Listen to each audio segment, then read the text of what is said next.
One time when I was sitting on the mall of Santa's lap, the entirety of the blood flow rose to an unprecedented level in betwixt his legs.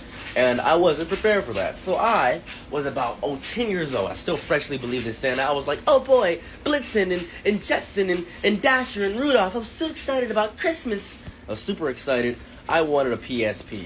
No, I didn't want a PSP. I wanted a PS2. I wanted a PS2. It was a fat PS2, specifically a fat one, because I felt like it would be harder to steal. So I wanted a fat PS2.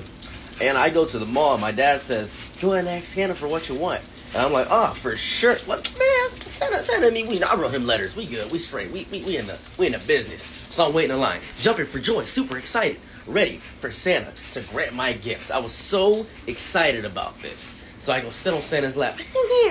I'm like, Santa, and then I feel, betwixt my posterior, I feel what perhaps to be a legless lizard, one might say.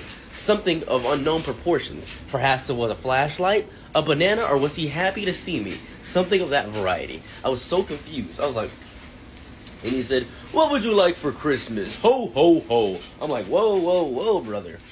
Whoa, brother. I didn't know what it was. So I was like, moving around, and I was like, what the fuck is this? I was like, I thought he had like a stuck out bone. I thought a bone was it. It was definitely a bone of sorts, for sure. I thought he had a broken bone sticking out.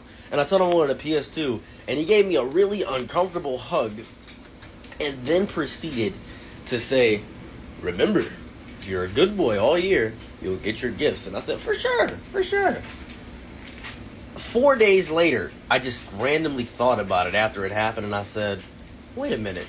I was in the shower, and the water was getting my, downstairs upwards. And then I just put two and two together as if I was Sherlock Holmes, but, a bit later, like, paused. And I was like, oh, that's Santa. He was feeling me too much. I never addressed him. I never saw that Santa again. And I had an ungrown fear of Santa until 2 years later when I discovered Santa didn't exist, the nigh age of 12 years old.